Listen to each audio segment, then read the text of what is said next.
What if आपका FM का paper difficult आ जाता है, फाइनेंशियल मैनेजमेंट का पेपर अगर ट्रिकी आता है, डिफिकल्ट आता है, तो हम क्या स्ट्रैटेजी अप्लाई करें ताकि हम फिर भी पास हो जाए।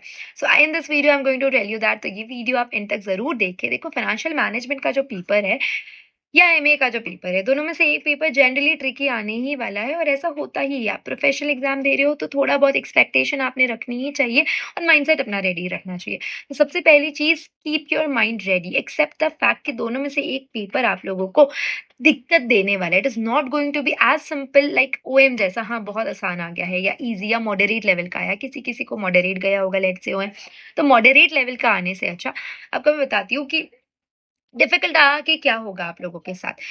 आप लोगों के साथ डिफिकल्ट आके क्वेश्चन 1 या क्वेश्चन 2, मतलब कोई भी 2 क्वेश्चन ऐसे रहेंगे सच में बहुत डिफिकल्ट आ गए, पढ़ के भी नहीं समझ में आ रहा है। इसका मतलब ये नहीं होता है कि आपका पूरा पेपर डिफिकल्ट आ गया है। इसका मतलब ये हो गया है कि आपके पास ऑप्शंस कम हो गए हैं।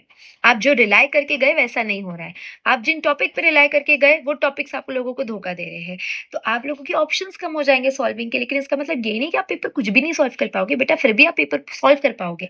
अच्छे तरीके से सॉल्व कर पाएँगे। आप लोगों को रेयर केस में भी टारगेट रखना पड़ेगा कि आप पेपर सही तरीके से अटेम्प्ट करें, क्योंकि कई बार ऐसे होता है कि जब स्टूडेंट देखता है एक क्वेश्चन नहीं, फॉर एग्जाम्पल आप बहुत दिल लगा के गए हो वर्किंग कैपिटल से, वर्किंग कैपिटल ने एग्जाम में आके धोखा दे दिया। मैम हमने तो 14 मार्क का उस पे दावा रखा था और हमने तो कैबेज भी अच्छे से नहीं किया। तो कोई बात नहीं है बेटा, बाकी के टॉपिक्स हैं ना।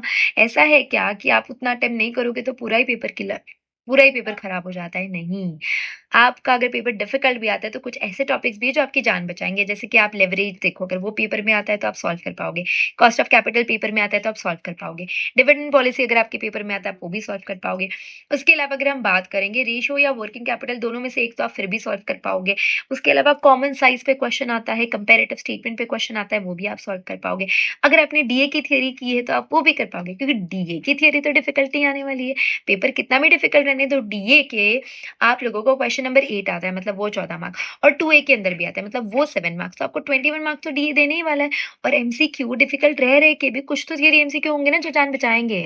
तो even if the paper comes difficult, मेरा सेंटेंस याद रखेंगे, difficult paper does not mean you are going to fail your exam. Difficult paper means कि आपके ऑप्शन कम हो गए हैं, आपके एक्सपेक्टेशन के हिसाब से पेपर नहीं आए, बट फिर भी हम पास होंगे। भले ही उसमें आपको मार्क्स इतने नहीं आएंगे, आपने सोचा होगा 80-70 मार्क लाने के, 60 मार्क लाने के, शायद उतना नहीं आ पाएंगे, कोई प्रॉब्लम नहीं है। लेकिन keep your mind ready, mind set ready रखेंगे, अपने पेपर की स्ट्रैटेजी वहां के वहां यू टर्न लेके चेंज कर लेंगे, दूसरे क्वेश्चन को ऑप्ट करेंगे। और आई एम वेरी श्योर कि ऐसे माइंडसेट में भी पैनिक ना करते हुए आप अपना पेपर एक वाइज डिसीजन के साथ अटेम्प्ट करेंगे। So all the very best my very dear students, do watch the FM strategy video also. Bye bye.